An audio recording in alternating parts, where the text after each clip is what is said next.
So one concept that I've been really fluctuating on is the differentiator between experience and just general knowledge of the game of baseball, right? So as a lot of you guys probably have already figured out, if you're a high school baseball player, there's guys that play professional baseball, right? Big whoop. There's also extremely great coaches who know their stuff up and down, left and right. They just understand how to become a great coach, right? Or not necessarily even just become a great coach, but they are a great coach. And we're actually just passing by Mar-a-Lago right now, Trump's place here on Palm Beach Island. But a lot of people just don't understand the difference, right? And I think it's completely fair, and I wanted to touch on this because I heard something on social media about this. And of course, the coaching community in baseball, there's a lot of politics, there's a lot of just drama. For what reasons, I don't know. And I will tell you this from my 7-year professional experience, and then also my 3 years at the D1 level, guys, in the World Baseball Classic, even guys, these grown men, my teammates, and some of them I love, right? And dearly, I really do love my teammates.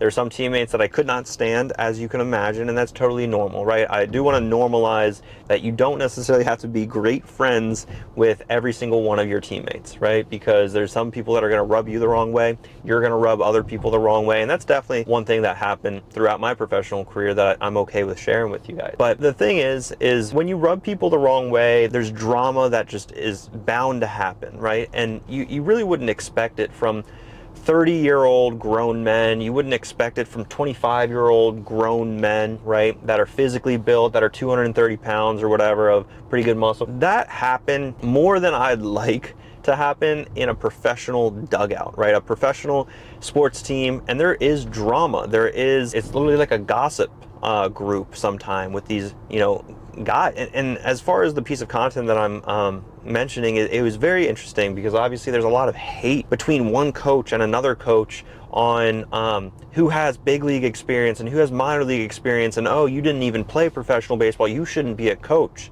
Hold up a minute, right? Because at the end of the day, we all became coaches to help the younger generation out. We became coaches so that way our students can start right on our shoulders, so that way they can grow to become something much taller, right? And that's the concept of coaching that I actually really, really love, right? There's also going to be a lot of people that say, oh, you're coaching now just because you couldn't play. And it's like, well, true and false, right? I wasn't able to play towards the end of my career. I battled a couple of injuries and my body just wasn't performing to the way that I expected it to. And that was heartbreaking, right? Did I want to give up my career pretty young? No, right? But I wanted to be able to give back because that's something that I've always had a passion for. I've always had a passion for doing lessons, which I did back in 2018, 2019, 2020, before COVID hit. And then I actually met this family in North Palm Beach, the Vertucci's, and they really made my eyes wide to the fact of helping that younger generation and really building players from that early stage in high school, right? And that's really what formulated the Mendoza Baseball Academy. For those that are curious, we've helped over 200 high school baseball players through the college recruiting process to date.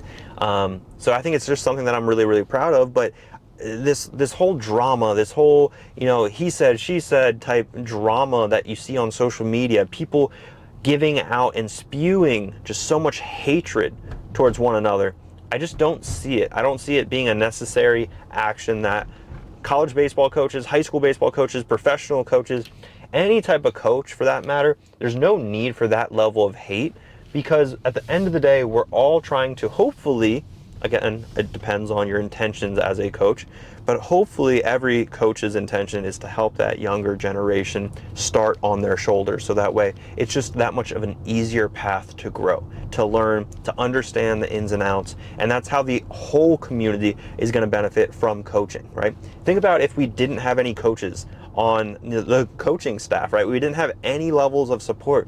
It would be a madhouse inside a professional dugout, inside of a clubhouse. There would be a lot of drama, right? Real quick, if you have a son in 10th, 11th, or 12th grade who wants to play college baseball, listen up. At the Mendoza Baseball Academy, I built a triple play with the physical development, mental toughness, and a recruiting system that gets players noticed. And it's 100% remote, so no missed school, no wasted travel, just real results from home while your son works one-on-one with me. Click the link below to learn more and book a call with either myself or a team member today. But there has to be a certain level of structure. It's bound to happen where you need to have some someone basically taking charge and making sure that things are running smoothly.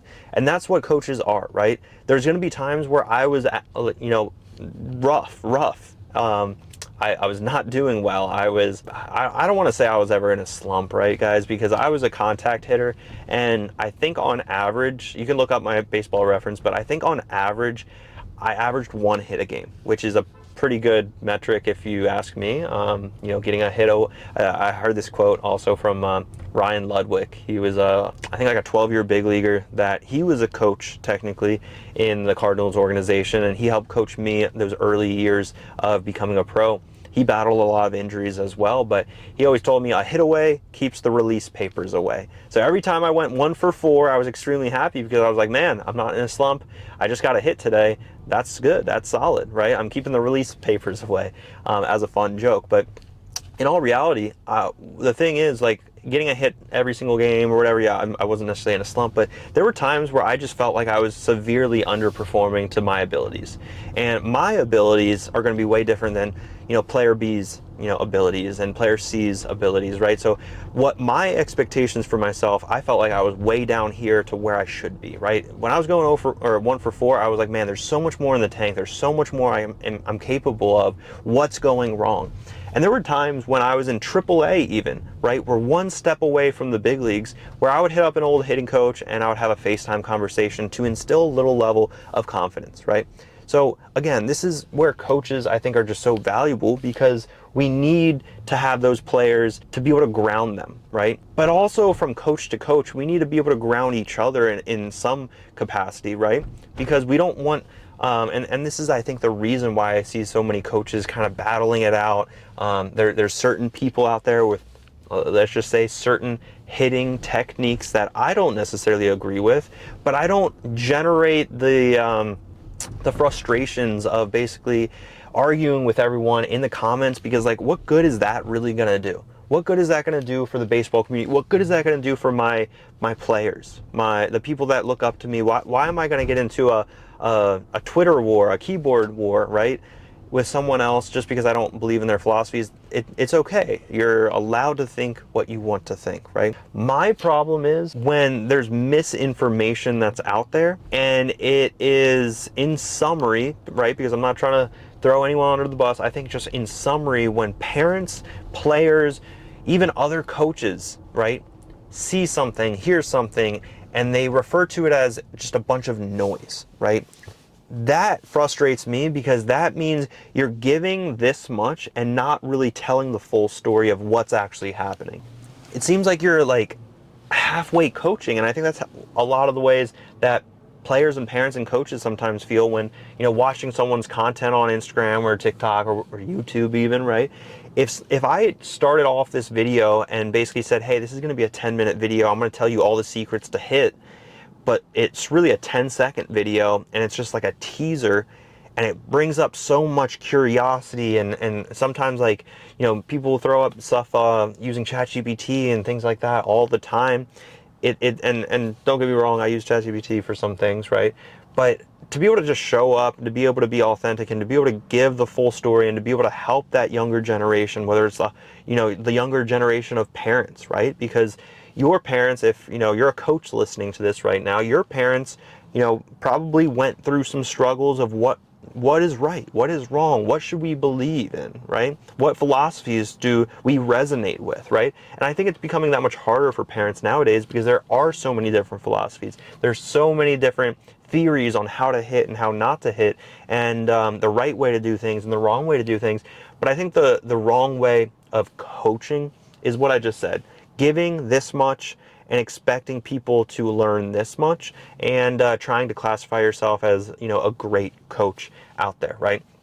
But still, to the extent of getting into a keyboard fight with someone else, it's just something that, in my opinion, has never been, a priority for me.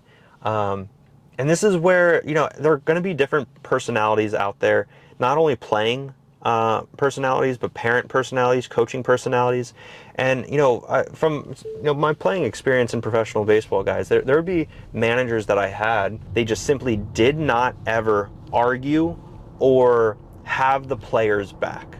And that frustrated me, right? Because there were times where I was frustrated. It felt like I was, again, down here and I should have been up there as far as my performance, and I was just underperforming as far as my standards. And, you know, whenever there's a terrible call at first base, I've clearly beat it out or whatever, you want your manager to be sprinting out of the dugout and giving the umpire a mouthful, right? You want that as a player.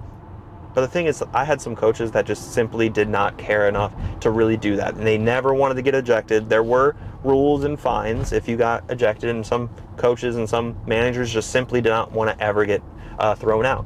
Fair enough, right? We're all, you know, fighting our battles. Some people are just looking to get promoted and things like that. And coaches can get promoted just like players get promoted.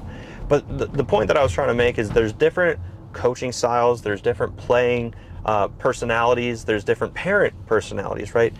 I think one thing that I really want to make sure that it's very clear here today on this video is find what personality is aligned with what you're looking for, right? Because the worst thing I think that can happen is you see someone out there, you have this gut feeling that maybe this isn't right for you or your son, and maybe they're delivering on all the promises in the world. They're over promising, if you ask me. They set so many expectations and then they under deliver, right? These are the things that, if you have that gut feeling in the first place, trust that gut instinct on what's real, what's not, what philosophies do I align with, what methodologies do I expect to be aligned with before even hearing all the noise, and then making a decision from there. And I see so many times families making decisions based off of, very, very commonly, the dollar amount, right? As you can imagine, there's certain people that value, you know, just the dollar amount of a program, and that's going to dictate their decision. Okay, that's fine. My analogy is always like, if I'm going to go on a really nice anniversary dinner with my girlfriend, that I'm not taking her to McDonald's, right? I'm not taking her to McDonald's because the quality of the experience is just not as good, and maybe the quality of ingredients not as good, right? So these are the things that I just want families to be a little bit more cognizant of, because this is a very precious time in a lot of high school baseball players' journey in the game of baseball. This is where a lot of players either feel the pressure too much and they start to give up. They silently quit because of the frustrations of maybe a bad high school coach. I had one of my students that just messaged me a long paragraph about some frustrations that he had with his high school coach. He came back from injury, and within a couple of days of practice after he came back from injury, the coach was already on him saying, hey, you haven't improved. Well, you know, he's been injured for so long.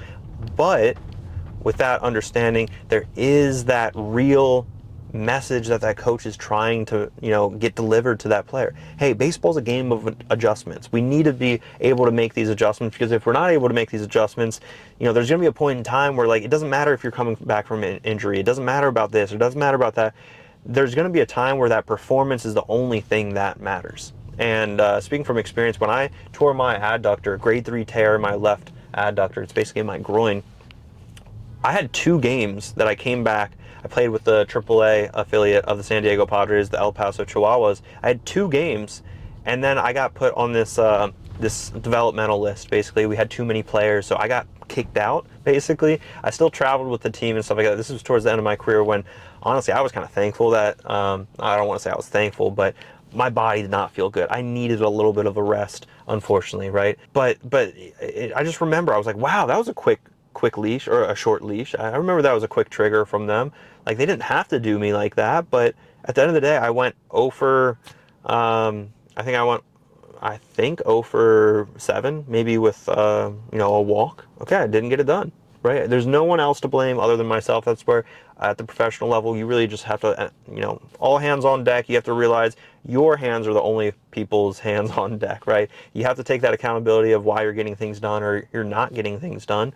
And that was something that I was okay with, is being real with myself, making sure that I understood performance is the only thing that matters. But getting back to the story of that high school coach being rough on one of my students, and it's like, that is a real message. How you're going about being rough on that player, I think there's different ways of going about it. And that's where, at the end of the day, if the sole focus is just to be able to develop these younger players, making sure that they are, you know, having the abilities to level up and grow within the game and get that head start, that's what it's all about, guys.